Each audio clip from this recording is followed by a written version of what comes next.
Hello guys, मैं हूं R K Pankaj and you are watching your favourite and my lovely channel Discovery Power by Mass Academy. तो आज बच्चों हम पढ़ने वाले हैं लाइट चैप्टर। अगर देखा जाए सभी क्लासेस के लिए बहुत इंपॉर्टेंट है। ये 6th क्लास से लेकर 10th क्लास में भी है और इसके अलावा 12th क्लास में भी है। और ख़ास बात ये नीट और आईआईटी का बहुत इंपॉर्टेंट टॉपिक है। तो इस वीडियो को 6 क्लास से लेकर 12 तक के सभी बच्चे देख सकते हैं और हिंदी मीडियम वाले भी देख सकते हैं और इंग्लिश मीडियम वाले भी देख सकते हैं, क्योंकि जब भी मैं पढ़ाता हूँ तो दोनों लैंग्वेज का हम यूज़ करता हूँ। तो चलिए हम आज पढ़ते हैं लाइट को अगर हम देखें जनरल भाषा में तो इसको प्रकाश कहते हैं। What is the light is a form of energy. क्या है बच्चों? Form of energy light. This is light. It is a form of energy. It is a form of energy. अब हम बात करते हैं कि ये फॉर्म ऑफ एनर्जी है और इसके अलावा क्या बोल सकते हैं हम कि with help of light we can see the all objects. Without light we can not see. हम बिना लाइट के, बिना प्रकाश के किसी भी ऑब्जेक्ट को हम नहीं देख सकते। इसका मतलब हमें किसी भी ऑब्जेक्ट को देखने के लिए लाइट की ज़रूरत होती है। अब इसके कुछ पॉइंट्स है, जो मोस्ट पॉइंट है वो मैं आपको बता देता हूँ। जैसे मान लीजिए आप बात करते हैं कि इसका वेवलेंथ कितना होता है। वेवलेंथ को हिंदी में क्या बोलते हैं?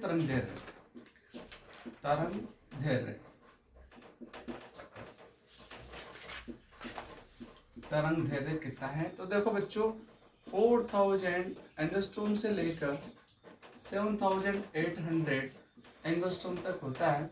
और ये 1 एंगस्ट्रोम की वैल्यू क्या होती है? 10⁻⁻10 मीटर होती है। ठीक है बच्चों, तो वेवलेंथ होती है इसकी। और इसके अलावा अगर बात करते हैं velocity of sound, velocity of light कितनी होती है? वेलोसिटी ऑफ लाइट देखिए, इसकी फिक्स वैल्यू है, इसको हम सी से रिप्रेजेंट करते हैं और सी की वैल्यू होती है 3 × 10⁸ मीटर पर सेकेंड। और इसका पाथ कैसा होता है? तो पाथ के लिए हम देखेंगे रेक्टिलिनियर पाथ इज रेक्टिलिनियर। अब देखिए, बात कर रहे थे हम कि तरंग दैर्ध्य इसकी 4000 एंगस्ट्रॉम से लेकर 7800 एंगस्ट्रॉम होती है। कि एंगस्ट्रॉम में इतने मीटर होता है। वेलोसिटी ऑफ लाइट मतलब इसका वेग क्या होता है? सबसे ज्यादा इस दुनिया में नहीं, इस प्रकृति में सबसे ज्यादा अगर किसी का वेग है तो प्रकाश का है, यानी कि लाइट का है। और वो होता है 3 × 10⁸ मीटर पर सेकेंड, 3 × 10⁸ मीटर प्रति सेकेंड। और इसका पाथ कैसा होता है? रेक्टिलिनियर का मतलब होता है सीधी रेखा में। रेक्टिलिनियर का मतलब क्या होता है? सीधी रेखा में। ये इसका पाथ होता है बच्चों। गॉट इट बच्चों? Yes, got it? Yes sir. Very good. देखो बच्चों को समझ में आ रहा है। और इसके बाद हम लेते हैं, रिमूव कर दें इसको? No sir.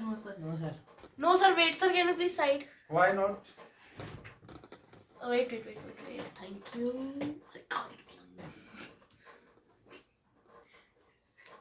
Okay, sir. Done.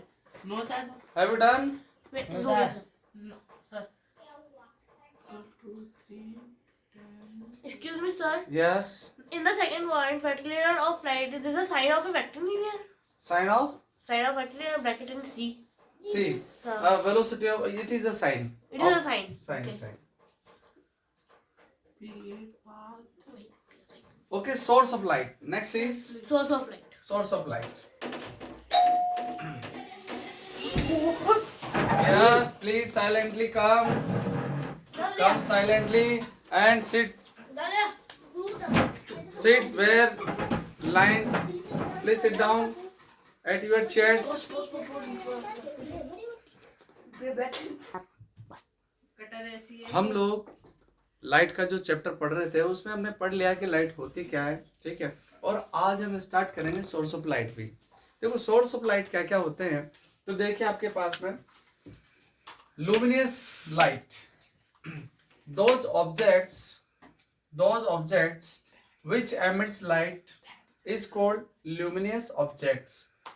Example: sun, tube light and bulb.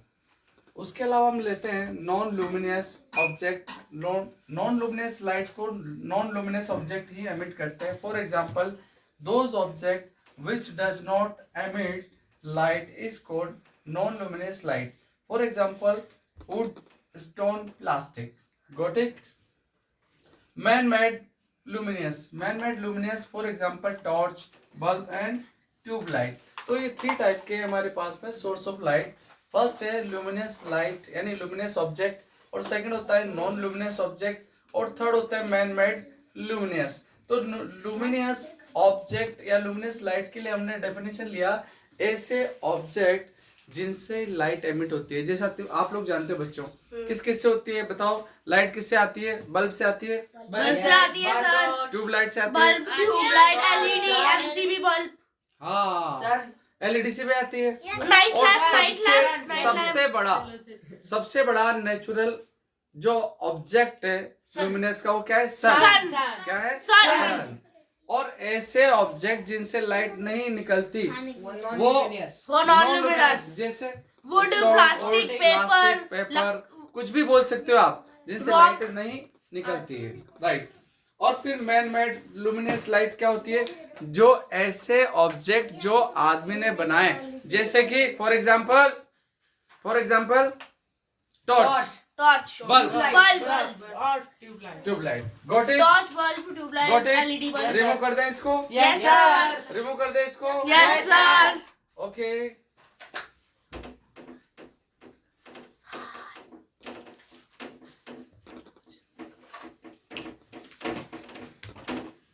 After this,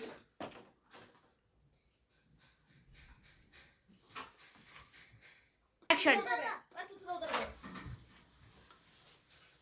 after this content, we start reflection of light. What is the reflection of light? Reflection of light. Reflection of light ये आपके जितनी भी classes आप पढ़ते हैं बच्चों, जैसे 6th class से लेकर 10th क्लास 12th क्लास सब में आता है। तो हम इसको पढ़ते हैं कि इसकी डेफिनेशन क्या होती है। पहले आप लोग समझ लीजिए।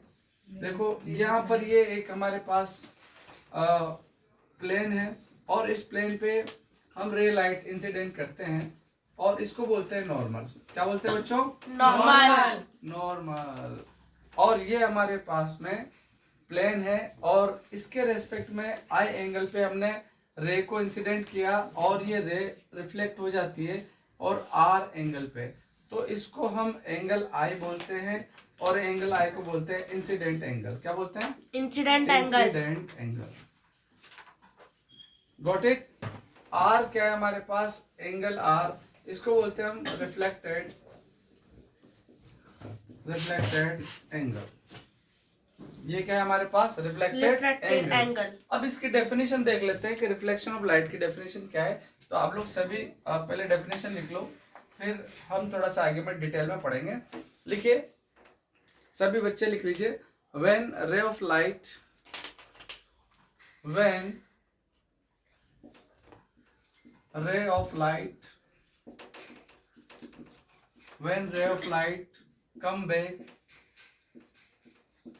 come back in same medium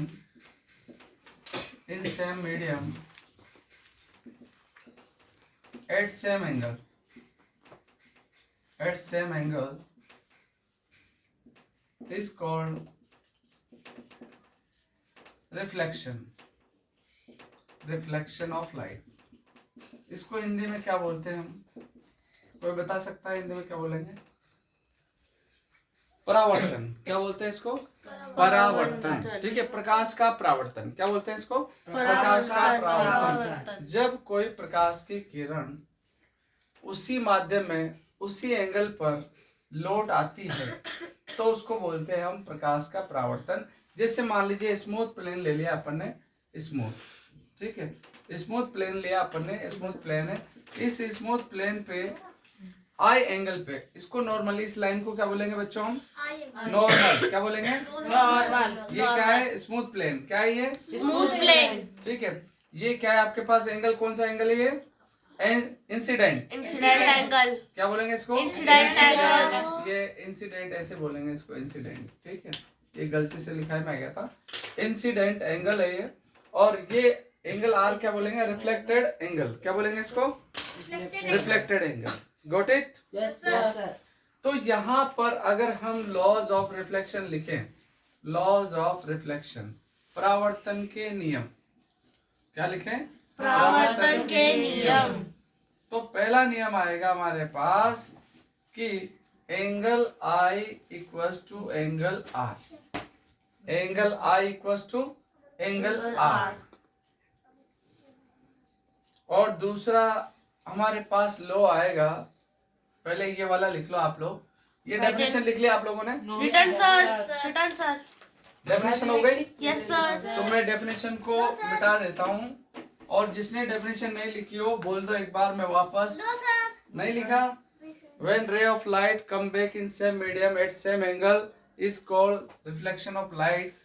Laws, laws of reflection, इसमें हम फर्स्ट लेते हैं कि angle I equals to angle R, and second incident रे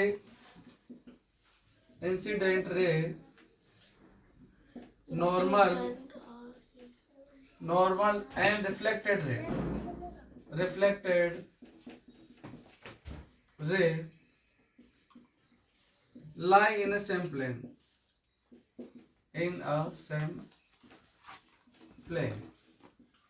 ये हमारे पास दोनों इसके नियम हो जाते हैं। There are two law, first is angle I equals to angle R, and second ये वाली जो हमारे पास रे है इसको बोलते हैं हम इंसिडेंट रे, इंसिडेंट रे, और इसको बोलते हैं हम रिफ्लेक्टेड रे, रिफ्लेक्टेड रे। तो ये हमारे पास एक ही प्लेन में होती है, और ये नॉर्मल, और ये क्या है? नॉर्मल। तो incident ray, normal and reflected रे लाई इन अ सेम प्लेन, ये इसका सेकंड नियम होता है, सेकंड लॉ होता है।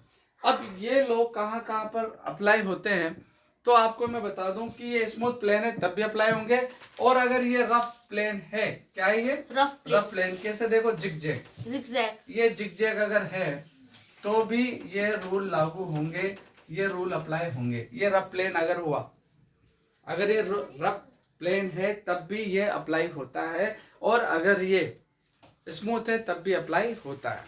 तो बच्चों, आपको समझ में आया रिफ्लेक्शन ऑफ लाइट क्या होता है? Yes sir. Very good.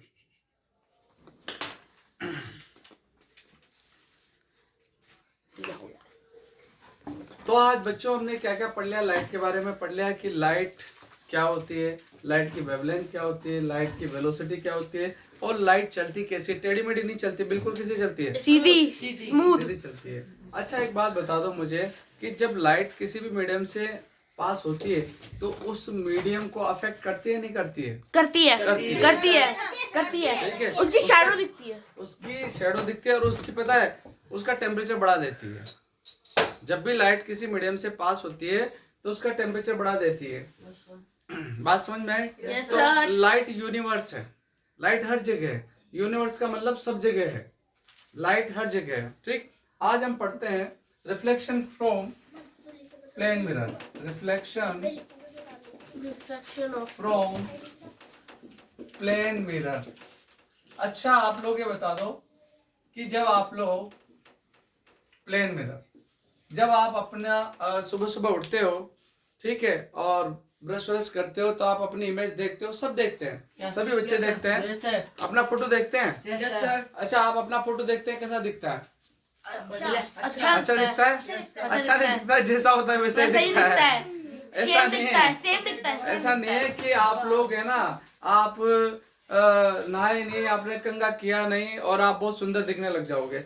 जैसी आपकी शक्ल है वैसे दिखती है। अरे बोलो, सही है? तो ये ध्यान रखिए कि रिफ्लेक्शन फ्रॉम प्लेन मिरर में, ये मान लीजिए आपके पास प्लेन मिरर है, और इसकी खास बात है कि मान लीजिए कोई पर्सन यहाँ खड़ा है, ये पर्सन यहाँ खड़ा है एक्स डिस्टेंस पे। कितनी डिस्टेंस पे? एक्स डिस्टेंस पे खड़ा है। तो यहाँ पर एक्स डिस्टेंस पे ही इमेज बनती है। कितने डिस्टेंस पे?